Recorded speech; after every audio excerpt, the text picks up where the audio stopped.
श्री विठ्ठल रुक्मिणी मंदिराचं जतन व संवर्धन करण्याचे काम सुरू आहे आणि ह्या अंतर्गत संत नामदेव पायरीवरील पितळी दरवाजा चांदीचा बनवण्याचा ठराव मंदिर समितीच्या बैठकीमध्ये करण्यात आला होता. दरम्यान नांदेडमधील अरगुलकर परिवाराच्या वतीनं सदर दरवाजाला चांदी बसवून देण्यात येते. ह्यासाठी 30 किलो चांदी लागणार आहे आणि ह्याची किंमत जवळपास 30 लाख रुपये आहे. शंकर आणि नरसिंहलू ह्या बंधूंनी आपले वडील स्वर्गीय दिगंबर तुकाराम अरगुलकर आणि आई स्वर्गीय जनाबाई यांच्या स्मरणार्थ हा दरवाजा चांदीचा केलाय. अरगुलकर परिवार श्री विठ्ठल रुक्मिणीचे निस्सिम भक्त आहेत. त्यानुसार मागच्या 8 दिवसांपासून हे काम सुरू आहे.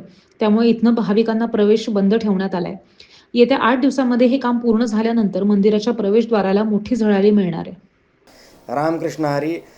श्री विठ्ठल रुक्मिणी मंदिर समितीच्या एकूण मंदिराला 50 दरवाजे आहेत. त्यापैकी 25 दरवाजे यापूर्वी चांदीचे होते. त्यासाठी सुमारे 500 किलो चांदी होती.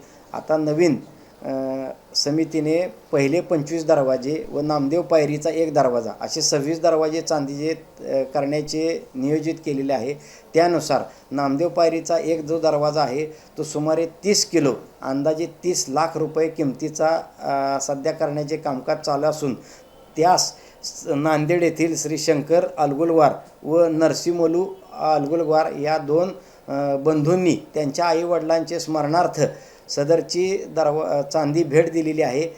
याचप्रमाणे मंदिरातील सर्व 26च्या 26 पहिले जे चांदीचे दरवाजे होते ते चांदीचे करण्यात येणार आहेत. त्यासाठी सुद्धा भाविक भक्त तयार आहेत. रामकृष्ण हरी.